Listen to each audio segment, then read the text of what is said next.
എല്ലാവർക്കും നമസ്കാരം. സ്റ്റാറിലേക്ക് സ്വാഗതം. ചിത്തിര നക്ഷത്രക്കാർക്ക് ഈ വരുന്ന ഒക്ടോബർ 2024 എങ്ങനെയാണെന്ന് നോക്കാം. അതിലേക്ക് കിടക്കുന്നതിന് മുമ്പ് പ്രൈവറ്റ് കൺസൾട്ടേഷൻ താല്പര്യമുള്ളവരാണെങ്കിൽ അതിന്റെ ഡീറ്റെയിൽസ് ആയ ഡിസ്ക്രിപ്ഷനിലുണ്ട്, നോക്കാവുന്നതാണ്. നമുക്ക് റീഡിംഗ്സിലേക്ക് കടക്കാം. ചിത്തിര നക്ഷത്രക്കാർക്ക് ഈ വരുന്ന ഒക്ടോബർ 2024 എങ്ങനെയാണ് എന്ന് നോക്കാം.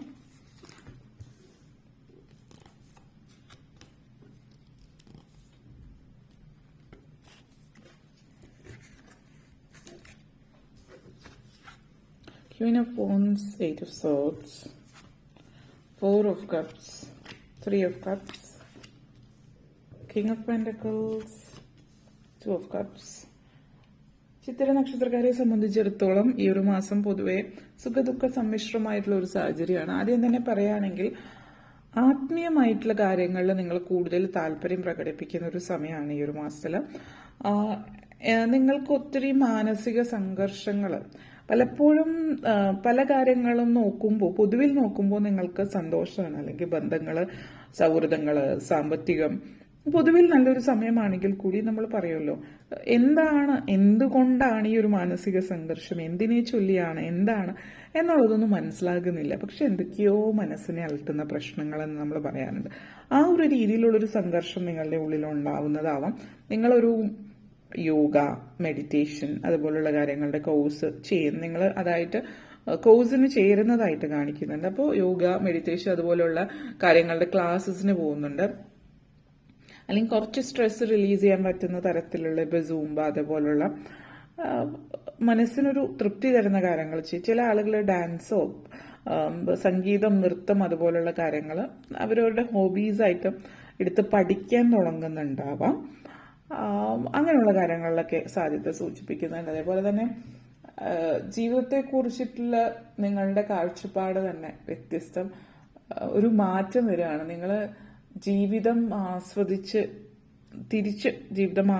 തുടങ്ങണം എന്ന് ചിന്തിക്കുകയാണ്. പക്ഷെ എന്തുകൊണ്ടോ ഉള്ളിലുള്ള ഒരു അല്ലല് അല്ലെങ്കിൽ ആ ഒരു സംഘർഷം, ഉള്ളിന്റെ ഉള്ളിൽ എന്തൊക്കെയോ തിരമാല അടിച്ചുകൊണ്ടിരിക്കുന്നു, അതൊന്നും മാറ്റാനായിട്ട് പറ്റുന്നില്ല. എന്താണത്, എന്തിനാണത്, അതിന്റെ കാരണങ്ങളൊന്നും തന്നെ നിങ്ങൾക്ക് വ്യക്തമാകുന്നില്ല എന്നുള്ളതാണ്. പൊതുവേ നമ്മൾ ആളുകൾ പറയും, ചില ആളുകൾ സാമ്പത്തികമായിട്ട് പിന്നോക്കം നിൽക്കുന്ന പൊതുവെ ചില ആളുകളുടെ ഒരു പരിധിവരെയുള്ള ആളുകൾ പറയും, അവർക്ക് എന്താ ഇഷ്ടംപോലെ കാശുണ്ട്. നമ്മൾ പലപ്പോഴും കേട്ടിട്ടുള്ള കാര്യമാണ്, ഇഷ്ടംപോലെ കാശുണ്ടല്ലോ, പിന്നെ കാശുണ്ടെങ്കിൽ എല്ലാം ഉണ്ട്, കാശുണ്ടെങ്കിൽ സന്തോഷമുണ്ട് എന്നാണ് ചില ആളുകളുടെ ചിന്ത. പല പല കാരണങ്ങൾ കൊണ്ട് മാനസികമായിട്ട് സംഘർഷം അനുഭവിക്കുന്നവരുണ്ട്. സമ്പത്ത് ഉണ്ടായതുകൊണ്ട് സന്തോഷം ഉണ്ടാവണമെന്നില്ല എന്നുള്ളത് നിങ്ങൾ മനസ്സിലാക്കുന്ന ഒരു നിമിഷം ആണ് ഈ ഒരു മാസത്തിൽ എന്ന് വേണമെങ്കിൽ പറയാം. 8 ഓഫ് സോർട്സ് എനർജിയാണ്. ഈ ഒരു സന്തോഷം നിങ്ങളെ സംബന്ധിച്ച് നിങ്ങളുടെ ജീവിതത്തിൽ എന്തുകൊണ്ട് സന്തോഷം ഇല്ല, അല്ലെങ്കിൽ പല കാര്യങ്ങളും നിങ്ങൾ ചെയ്യാൻ ആഗ്രഹിക്കുന്നെങ്കിൽ ചെയ്യുന്നില്ല എന്നുള്ളതാണ്. നിങ്ങളെ പുറകോട്ടേക്ക് വലിക്കുന്ന പലപ്പോഴും നിങ്ങൾ തന്നെയാണ് എന്നുള്ളതും ഇവിടെ സൂചിപ്പിക്കുന്നത്. കാരണം നിങ്ങളുടെ ഉള്ളിൽ നിങ്ങൾ ചില കാര്യങ്ങൾ ചെയ്യാൻ ആഗ്രഹിക്കുന്നുണ്ടാവാം, പക്ഷേ ചുറ്റുപാടുമുള്ള ആളുകൾ അല്ലെങ്കിൽ ഉള്ളിൻ്റെ ഉള്ളിൽ ഒരു ഉൾഭയം ഉണ്ടല്ലോ, മറ്റുള്ളവരെ കാണുമ്പോൾ നിങ്ങൾ ഇതുവരെ ശ്രമിച്ചിട്ടില്ല, മറ്റുള്ളവർ കാണുമ്പോൾ എന്ത് ചിന്തിക്കും, അല്ലെങ്കിൽ ഇങ്ങനെയൊക്കെ ചെയ്യാമോ, അല്ലെങ്കിൽ ചില ആളുകൾ ലൈഫ് സ്റ്റൈൽ അല്ലെങ്കിൽ ചില വസ്ത്രങ്ങൾ ധരിക്കാൻ ഇഷ്ടപ്പെടുന്നുണ്ടാവും, നിങ്ങളുടെ ഹെയർ സ്റ്റൈലോ അല്ലെങ്കിൽ നിങ്ങളുടെ ഡ്രസ്സിങ് സ്റ്റൈല് മാറ്റുന്നുണ്ടാവും. അപ്പോൾ പല കാര്യങ്ങൾ നിങ്ങൾ മാറ്റങ്ങൾ വരുത്തുമ്പോൾ അത് നിങ്ങൾ ഇഷ്ടപ്പെടുന്നുണ്ട്, പക്ഷെ എന്തുകൊണ്ടോ കാലങ്ങളായിട്ട് നിങ്ങൾ ചെയ്യാത്ത കാര്യമാണ്, ചെയ്യണമെന്ന് ആഗ്രഹമുണ്ട്. പക്ഷെ ആളുകൾ കാണുമ്പോൾ ചിലപ്പോൾ പറയും, ചിലപ്പോൾ പ്രായമായിട്ടുള്ള ചില സ്ത്രീകൾ ഒരു പ്രായം ചെന്ന് കഴിയുമ്പോൾ ചിലപ്പോൾ ജീൻസിലേക്കോ അല്ലെങ്കിൽ ചുരിദാറിലേക്ക്, സാരി മാത്രമുള്ള ഒരു ചുരിദാറിലേക്ക് മാറുന്നുണ്ട്. അപ്പൊ ആളുകൾ പൊതുവെ പറയുന്നുണ്ടാവാം, ഈ പ്രായത്തിലാണോ, അല്ലെങ്കിൽ അങ്ങനെയൊക്കെയുള്ള കാര്യങ്ങൾ പലരിൽ നിന്നും കേൾക്കാതിരിക്കാൻ നിങ്ങൾ ആഗ്രഹിച്ച കാര്യങ്ങൾ ഒഴിവാക്കുന്നുണ്ട്. അല്ലെങ്കിൽ ഇതൊരു ഉദാഹരണമായിട്ട് പറഞ്ഞതാണ്. ചിലപ്പോൾ ചില ആളുകളും നിങ്ങളൊരു CA ആയിരിക്കും, പക്ഷെ നിങ്ങളിപ്പോൾ നിങ്ങളൊരു ആർട്ടിസ്റ്റ് കൂടിയായിരിക്കും, നിങ്ങൾക്ക് ഇഷ്ടം അതായിരിക്കും. ആ ഒരു ജോലിയിൽ നിങ്ങൾക്കിപ്പോൾ മടുപ്പായിട്ടുണ്ട്, പക്ഷെ ആളുകൾ ചോദിക്കുമ്പോൾ എന്താണ് ജോലി, ഞാനൊരു CA ആണ് അല്ലെങ്കിൽ ഞാനൊരു ആർട്ടിസ്റ്റ് ആണെന്ന് പറയുന്നുള്ളൊരു വ്യത്യാസം ഉണ്ടല്ലോ. ഇപ്പൊ ചില ആളുകൾ പറയുന്ന പോലെ സ്റ്റേറ്റ് സിലബസ് എവിടെയാണ് പഠിക്കുന്നതെന്ന് ചോദിച്ചാൽ സ്റ്റേറ്റ് സിലബസ് ആണെങ്കിൽ ചില ആളുകൾക്ക് അത് കുറച്ച് താഴ്ന്ന CBSE സ്റ്റേറ്റ് സിലബസിനേക്കാൾ ഉയർന്നതാണ് എന്നുള്ളൊരു ചിന്ത ചില ആളുകളിൽ ഉണ്ട്, അല്ലെ ഭൂരിഭാഗം ആളുകളിലും ഉണ്ട് എന്ന് പറയാം. അപ്പോൾ രണ്ടും രണ്ട് തലത്തിൽ, ഒന്ന് സ്റ്റേറ്റ് ഗവൺമെന്റിന്റെ ഇതിനനുസരിച്ച്, ഒന്ന് സെൻട്രൽ ഗവൺമെന്റ്. രണ്ടിനും രണ്ട് വശങ്ങളാണ് എന്നുള്ളതല്ല, അതെപ്പോഴും ഒന്നൊന്നിന്റെ മുകളിലാണ്, എന്തുകൊണ്ടോ എന്നുള്ളൊരു ചിന്തയാണ് നമുക്ക്. അപ്പോൾ അങ്ങനെയുള്ള പല സ്റ്റാറ്റസ് ആളുകളും, നമ്മൾ പറയില്ലേ, ഒരു പ്രീകൺസീവ്ഡ് നോഷൻ ഉണ്ട് ആളുകളുടെ ചിന്ത, ഇത് ഇങ്ങനെയാണ്, എന്തൊക്കെ പറഞ്ഞാലും അത് മാറില്ല. പക്ഷെ മാറ്റേണ്ടത് നിങ്ങളെയാണ്. നമ്മൾ സമൂഹത്തിനെ മാറ്റാൻ നമുക്ക് പറ്റില്ല. അപ്പോൾ നമ്മളെ മാറ്റാം. ആ മാറ്റം നിങ്ങൾ അത് നിങ്ങളുടെ ഭാഗത്തുനിന്ന് ശ്രമിച്ചാൽ നന്നായിരിക്കും. കാരണം ഇവിടെ നിങ്ങൾ ആലോചിച്ചുകൊണ്ടിരിക്കുകയാണ്, മൊത്തം ഓവർ തിങ്കിങ് ആണ്. വെറുതെ ആലോചിച്ച് ദുഃഖിച്ചിരിക്കുകയാണ്. ഈ ആലോചിക്കുന്നതിന് പകരം ചെയ്യാനുള്ളത് ചെയ്തു കഴിഞ്ഞാൽ നിങ്ങൾക്ക് സ്വയം മനസ്സിലാകും നിങ്ങൾ ചെയ്യാൻ ഉദ്ദേശിച്ച കാര്യം എന്താണ്, അത് നിങ്ങൾക്ക് എത്രത്തോളം സന്തോഷം തരുന്നു എന്നുള്ളത്. നിങ്ങൾ ഒരുപക്ഷെ നിങ്ങളുടെ കൂടെ നിൽക്കുന്ന ആളുകളും ആ ഒരു മാറ്റം കണ്ടിട്ട് നിങ്ങളെ കളിയാക്കിയാലോ, അതിന് പകരം നിങ്ങളെ സപ്പോർട്ട് ചെയ്യുന്നുണ്ട്. ഇത്രയും ഈ ഒരു മാറ്റം ഞങ്ങളും ആഗ്രഹിച്ചതാണ് എന്ന് നിങ്ങളുടെ കൂടെ പറയുന്നുണ്ടാവാം. അപ്പോൾ ഇനി ഇപ്പൊ ആരും സപ്പോർട്ട് ചെയ്തില്ല എങ്കിൽ പോലും നിങ്ങളുടെ ലൈഫ് നിങ്ങളുടേതാണ്. അത് കാണുമ്പോൾ നിങ്ങൾക്ക് സന്തോഷം തോന്നുന്നുണ്ട് എങ്കിൽ, നിങ്ങളുടെ ലൈഫിലെ മാറ്റം നിങ്ങൾക്ക് സന്തോഷം തരുന്നുണ്ടെങ്കിൽ, ആ മാറ്റം അനിവാര്യമായിട്ടുള്ളൊരു മാറ്റമാണ്. അത് നിങ്ങളുടെ ജീവിതത്തിലേക്ക് വരേണ്ടുന്ന സമയം അതിക്രമിച്ചു. കാരണം ഇവിടെ ഭയങ്കര അമിതമായിട്ടുള്ള ചിന്തയാണ് ഞാൻ പലപ്പോഴും പറയാറുള്ളതാണ്, ചിന്തയേക്കാൾ ഭയാനകമാണ്. കാരണം നമ്മൾ ചിന്തിച്ച് കൂട്ടിയിട്ട് ആ ചിന്തകളിലൂടെ നമ്മളുടെ ഒരു സത്യത്തെ സൃഷ്ടിക്കുകയാണ്. നമ്മൾ ചിന്തിച്ചാണ് നമ്മൾ ജീവിതത്തിൽ പലരും അപ്പോൾ നെഗറ്റീവ് ചിന്തിച്ചാണ് നെഗറ്റിവിറ്റിയിലേക്ക് കൂപ്പുകുത്തി പോകുന്നത്. പലരും ഒരിക്കലും എങ്ങും എത്താത്തതിന് കാരണം അവരുടെ ചിന്തകളാണ്. ആ ചിന്തയിൽ തന്നെ അവരെ തന്നെ എരിച്ചു കളയാണ്. അപ്പോൾ ഇത് നിങ്ങൾ മനസ്സിലാക്കാൻ, ആവശ്യ ചിന്ത ഒഴിവാക്കിയിട്ട് ചിന്തിക്കൽ ഒഴിവാക്കി ആക്ഷൻ എടുക്കുക എന്നുള്ളതാണ് ഇവിടെ പറയാം. ഓവർ തിങ്കിങ് ആണ് പറഞ്ഞത്. ഒരു കാര്യം ചിന്തിക്കാതെ എടുത്തു ചാടി ചെയ്യാനല്ല, ഓവറായിട്ട് തിങ്ക് ചെയ്യാതിരിക്കുക എന്നുള്ളതാണ്.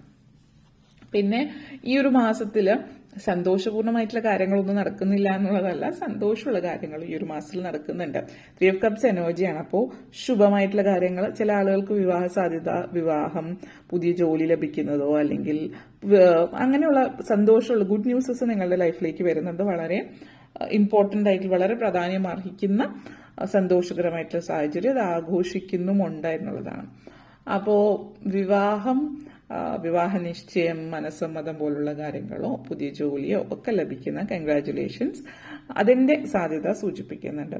ചില ആളുകൾ ഒരു ഗെറ്റ് ടുഗെദർ ആയിരിക്കും, ഇതൊരു റീയൂണിയൻ, നിങ്ങളുടെ സ്കൂൾ കോളേജ് കാലഘട്ടത്തിൽ ഒരുമിച്ചുണ്ടായിരുന്ന ആളുകളുമായിട്ടുള്ള ഒരു റീയൂണിയൻ സാഹചര്യം ഇവിടെ സൂചിപ്പിക്കുന്നു എന്നുള്ളതാണ് കാണിക്കുന്നത്. ഇനി നിങ്ങളെ സംബന്ധിച്ചിടത്തോളം പറയുകയാണെങ്കിൽ, ലൈഫിൽ നിങ്ങൾ എന്താണ് ആഗ്രഹിച്ചത്, ആ ആഗ്രഹിച്ച ലെവലില് നിങ്ങൾക്ക് ജീവിതമായിട്ട് മുന്നോട്ടേക്ക് കൊണ്ടുപോകാൻ പറ്റുന്ന സാഹചര്യങ്ങൾ വരുന്നുണ്ട്. അതായത് ചില ആളുകൾക്ക് പൊസിഷൻ, ജോലിയിലെ പ്രൊമോഷനും സാലറി, ശമ്പള വർധനമൊക്കെ കാണിക്കുന്നുണ്ട്. അതേപോലെ തന്നെ നിങ്ങൾ തീരെ പ്രതീക്ഷിക്കാത്തൊരു വലിയ ഹയർ പൊസിഷൻ, അതായത് മാനേജർ ലെവലിലേക്ക് പോകുന്നുണ്ട്. ഒരു സ്ഥാപനത്തിന്റെ project manager, CEO, vice president ലെവലിലേക്കൊക്കെ എത്താനുള്ള ഒരു അവസരം നിങ്ങളിൽ ചില ആളുകൾക്ക് സൂചിപ്പിക്കുന്നു എന്നുള്ളതാണ് കാണിക്കുന്നത്. അപ്പോൾ ഒരു ഹയർ മാനേജറൽ പൊസിഷനിൽ, അത് അതോറിറ്റി പൊസിഷനിലേക്ക് പോകുന്നത് സൂചിപ്പിക്കുന്നുണ്ട്. ബാങ്കിലൊക്കെ വർക്ക് ചെയ്യുന്നവർക്ക് ഒരു മാനേജറൽ പൊസിഷൻ വിത്ത് പ്രൊമോഷൻ, ശമ്പള വർധന, ഇതുപോലെ പ്രത്യേകിച്ച് ഫിനാൻസുമായിട്ട് ബന്ധപ്പെടുത്തിയിട്ട് ജോലി ചെയ്യുന്നവർ, ഈ പറഞ്ഞ പോലെ തന്നെ CA, അക്കൗണ്ടൻസ് ആയിട്ട് വർക്ക് ചെയ്യുന്ന അല്ലെങ്കിൽ ബാങ്കിൽ വർക്ക് ചെയ്യുന്നത്, എന്തെങ്കിലും പണമിടപാട് സ്ഥാപനങ്ങളിൽ ജോലി ചെയ്യുന്നവർ, ഇങ്ങനെയൊക്കെ ഉള്ള സ്ഥലങ്ങളിൽ വർക്ക് ചെയ്യുന്നവർക്കും ഉയർച്ച കൂടുതലായിട്ട് കാണിക്കുന്നുണ്ട്. നേരിട്ട് സാമ്പത്തിക കാര്യങ്ങളായിട്ട് ബന്ധപ്പെട്ട് നിൽക്കുന്നവർ, അപ്പോൾ അത് സൂചിപ്പിക്കുന്നുണ്ട്. അതേപോലെ തന്നെ 2 of Cups എനർജിയാണ്, പ്രണയം വിവാഹത്തിലേക്ക് കലാശിക്കുന്ന ഒരു മാസം കൂടിയിട്ടാണ് ഈ ഒരു മാസം നിങ്ങളെ സംബന്ധിച്ചിടത്തോളം. പ്രണയം വിവാഹത്തിലേക്ക് ചെന്ന് നിൽക്കുന്ന ഒരു സാഹചര്യം എന്ന് പറയാം. അതേപോലെ തന്നെ ചില ആളുകൾ പ്രണയത്തിലല്ലാത്തവര്, നിങ്ങളുടെ ആദ്യ പ്രണയം ചില ആളുകൾക്ക് നിങ്ങളുടെ ആദ്യ പ്രണയമായിരിക്കാം ഈ ഒരു മാസത്തിൽ ഒരു പ്രപ്പോസൽ ആയിട്ട്, അല്ലെങ്കിൽ ഒരാൾ പ്രപ്പോസ് ചെയ്യുന്നു നിങ്ങളെ. അതല്ലാത്തവരെ സംബന്ധിച്ചിടത്തോളം നിങ്ങൾ ഇപ്പോൾ ആദ്യത്തെ പ്രണയമല്ലാത്തവരെ സംബന്ധിച്ചിടത്തോളവും ബ്രേക്കപ്പ് ആയിട്ട് നിൽക്കുന്നവരാണ് ഒക്കെ, അവർക്കും സാധ്യതകളുണ്ട്. ഒത്തിരി പ്രണയ സാധ്യതകളുള്ളൊരു മാസമാണ്. അപ്പൊ ഏത് സാഹചര്യത്തിനാണെങ്കിലും, വിവാഹമോചനമൊക്കെ കഴിഞ്ഞ് ഒരു സെക്കൻഡ് മാരേജിൽ നോക്കുന്നവരാണെങ്കിലും പുതിയൊരു പ്രണയത്തിന് സാധ്യത സൂചിപ്പിക്കുന്നുണ്ട്. ഓക്കെ, അപ്പോൾ ഇത്രയും കാര്യങ്ങളാണ് പറയാനുണ്ടായിരുന്നത്. നിങ്ങൾക്ക് വീഡിയോ ഇഷ്ടപ്പെട്ടുവെങ്കിൽ ലൈക്ക് ചെയ്യാനും ഷെയർ ചെയ്യാനും കമന്റ് ചെയ്യാനും സബ്സ്ക്രൈബ് ചെയ്യാനും മറക്കരുത്. എല്ലാവർക്കും നന്ദി, നമസ്കാരം.